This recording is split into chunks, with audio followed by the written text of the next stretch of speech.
வணக்கம். ராமநாதபுரத்தில் பன்னீர்செல்வம் அவர்கள் 2 லட்சம் வாக்கு வித்தியாசத்தில் வெற்றியடைவார் என்ற கருத்து கணிப்புகளை இந்தியா டுடே வெளியிட்டிருக்கிறது.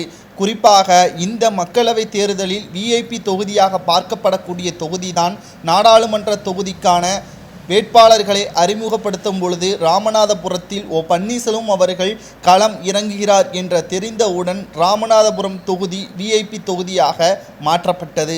அதாவது திராவிட முன்னேற்ற கழகத்தின் கூட்டணி கட்சியான இந்திய முஸ்லீம் லீக் கட்சியின் வேட்பாளராக நவாஸ்கனி அவர்களும் அதிமுகவின் வேட்பாளருக்கு நேர் எதிராக பன்னீர்செல்வம் அவர்கள் இந்த முறை போட்டியிடுகிறார். சுமார் 6 சட்டமன்ற தொகுதிகளை உள்ளடக்கிய ராமநாதபுரம் தொகுதி தற்பொழுது முஸ்லிம் ஓட்டுக்கள் சிதறுமா அல்லது பன்னீர்செல்வம் அவர்களுக்கு இருக்கக்கூடிய ஆதரவுகள் பெரும்பான்மையுடன் வெற்றியடைவாரா என்ற பல்வேறு குழப்பங்களும் இருந்தது. ஆனால் அனைத்தையும் தவிடுபடியாக்கும் விதமாக பன்னீர்செல்வம் அவர்கள் நடந்து முடிந்த மக்களவை தேர்தல் முடிவுகள் இன்னும் ஒரு நாட்கள் மட்டும்தான் பாக்கி இருக்கிறது.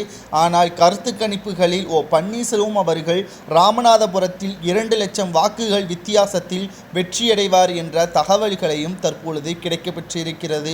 அதாவது தேனி தொகுதியை இவர் தேர்வு செய்யாமல் எதற்காக ராமநாதபுரம் தொகுதியை தேர்வு செய்தார் என்று நாம் முதலில் பார்க்க வேண்டும். கிட்டத்தட்ட தேனி தொகுதியில் 5 முறை எம்எல்ஏவாக தேர்வு செய்யப்பட்டவர் தான் பன்னீர்செல்வம் அவர்கள்.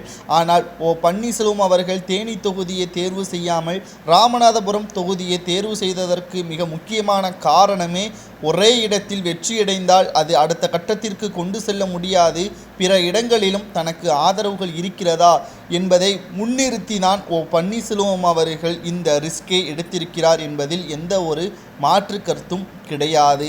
கிட்டத்தட்ட 209 பரமக்குடி சட்டமன்ற தொகுதி, 210 திருவாடானை சட்டமன்ற தொகுதி, 211 ராமநாதபுரம் சட்டமன்ற தொகுதி, 2012 முதுகுளத்தூர் சட்டமன்ற தொகுதி, 183 அறந்தாங்கி சட்டமன்ற தொகுதி, 208 திருச்செந்தூர் சட்டமன்ற தொகுதி, மொத்தம் 6 சட்டமன்ற தொகுதிகளுக்கான ஒரே கட்ட தேர்தல். இந்த மக்களவை தேர்தலில் ராமநாதபுரம் தொகுதியை உள்ளடக்கிய இந்த தேர்தலில் பன்னீர்செல்வம் அவர்கள் 2 லட்சம் வாக்கு வித்தியாசத்தில் வெற்றியடைந்தால் அடுத்து 2026 சட்டமன்ற தேர்தலில் 6இல் 4 தொகுதிகளை கைப்பற்றலாம் என்ற இலக்கோடன் தான் தற்பொழுது பன்னீர்செல்வம் அவர்கள் இந்த முடிவை எடுத்திருக்கிறார்.